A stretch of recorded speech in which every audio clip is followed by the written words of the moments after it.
There were lots of attacks from the opposition and a lot of focus on Linda Burney. I thought the government took the gloves off as well. It's willing on both sides today. So the opposition has decided to go for what they think is the weak links in Cabinet, which is Linda Burney and Catherine King, both over the past few days, both of whom are allies and friends of Anthony Albanese from the left. And the government today was trying to frame Peter Dutton. Jim Chalmers calling him negative, nasty and dishonest. They were really getting stuck into Peter Dutton. Yeah.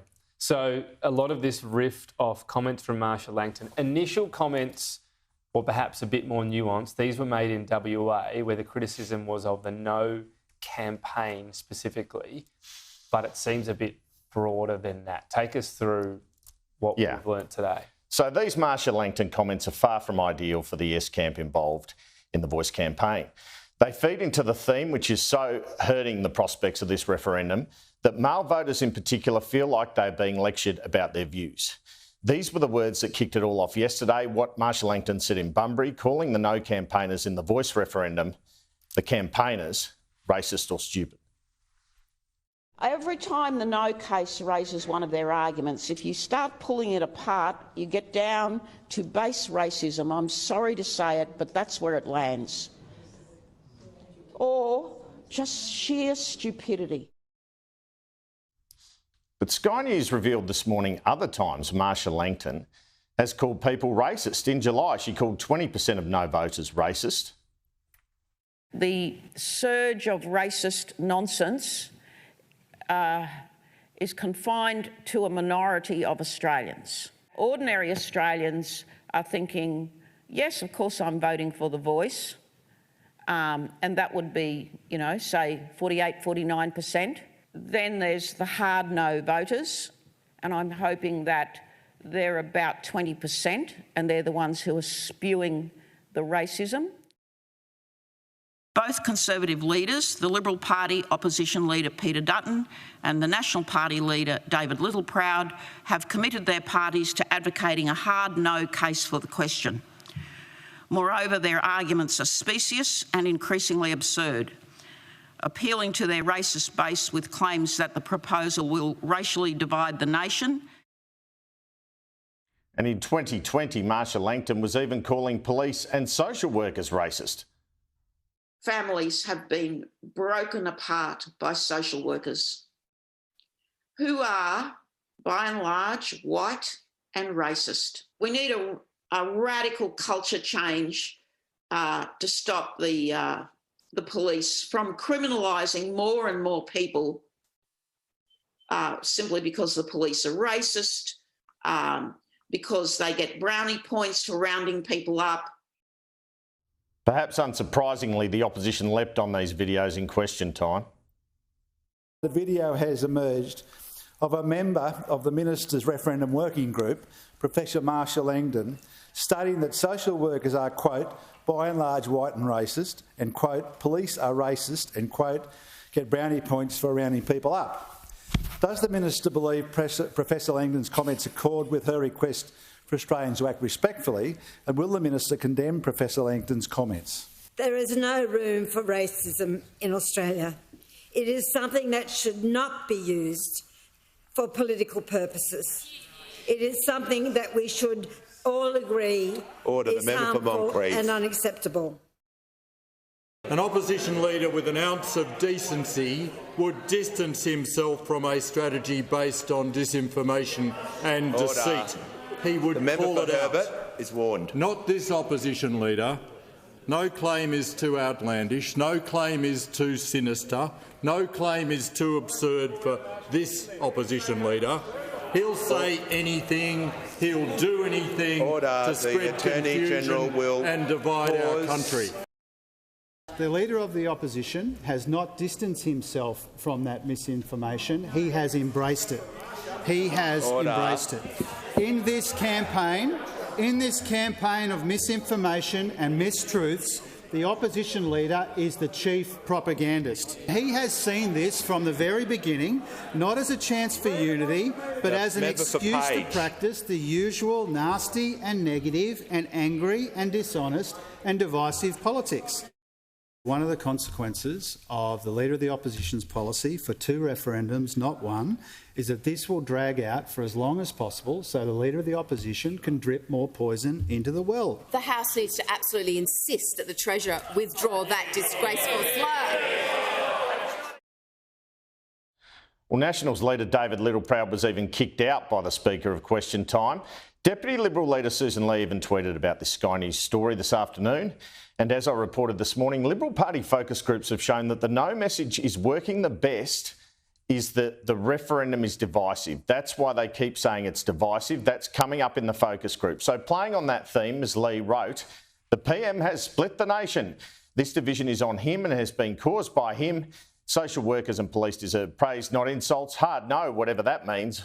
Voters are not racist. Australia's not a racist country and it's not racist to vote no. Show some leadership, PM. Now, I put Marsha Langton's comments to the Shadow Child Protection Minister, Karen Little, yesterday. Those were the Bunbury comments. And Matt Cunningham put the most recent comments we have revealed to her today. How do you feel about perhaps being called racist or stupid by Marsha Langton? Well, I'm disappointed in how the Prime Minister has not just conducted this process to referendum. And we hear this kind of language, stupid, racist and lying. I don't appreciate it as an Indigenous Australian. I've sat in those committees and listened to the evidence. And I listened to some evidence from Marcia Langton herself. And I say, you know, it is completely unreasonable to be conducting a discussion about a change to our Constitution in this way. I think that ignores entirely the reasonable reason why people would say no to this proposition. This isn't the first time we've heard some language from people who actually sit on the referendum working group, you know, resourced by taxpayers. So I think the Prime Minister himself has some questions to answer in terms of how people conduct themselves as we're having this conversation. Marsha Langton was in damage control this morning and last night, saying she'd been taken out of context. I don't believe that most Australians are racist, and I'm certainly not a racist. But what I was saying was that the claims made by the No campaign are based in racism and stupidity. And that's a completely different kind of statement altogether. But the other statements we've shown show she's regularly called people racist. Why does this matter so much? It's because together with Tom Calma, Professor Langton literally wrote the book on The Voice. She's the co-author of the design principles around it. That 200-page report, as Deputy PM Richard Marles pointed out on Sunday Agenda when I questioned him this week on whether members of The Voice would be chosen or elected. For those who are interested, the Calma Langton report has gone into great depths about what a model could look like. Now, you'll notice, Tom, that during this campaign, someone like Noel Pearson started off pretty bolshy, but in recent months, he's deliberately moderated his language to try to get the Yes campaign over the line. Perhaps Marsha Langton could learn a lesson from that because she's not helping the cause of The Voice at all at the moment. Here's Noel Pearson in a recent interview with me. You know, old Warren's a brother of mine. He and I have been on roughly the same page for 20 years on Aboriginal policy. Furious agreement about the problems. Where we have parted ways is in relation to the solutions. And what I would say to our supporters, the Yes supporters across the country, don't engage in it. It's got to be love, friendship. That's how we're going to win it. We're not going to win it with trolling. You know, that's not our campaign. And I'd rather not have your support if you're going to truck in that kind of thing. I guess that really goes to what campaigns are about. This is not a federal election campaign, but it's become a quasi one with, you know, red v blue, if you like. And campaigns are not just about what you say, they're about what you don't say, when you don't bite back, when you might bite your tongue. Marsha Langton's clearly a fierce intellect, knows a lot about this area more than I know, but sometimes it's about winning over people that might not know much, but not about the area, you know, that are saying, you know, how many Australians are right now saying, oh, what's the detail on The Voice? But trying to win them over rather than that denigration path which can come in. So I guess that she's not in the official Yes campaign, is she? She's part of the referendum working group now. But I mean, she was in the referendum working group. She drew up the question. She did the the co-design of the whole voice principle. I mean, this is a disaster for the Yes campaign. I don't think it can be seen any other way. Australians don't like being called racist. They're sensitive to it. They're sensitive to any suggestion of it. The reason it's going to probably go down is because of this feeling from Australians, and there is a male-female divide on this, pollsters have told me.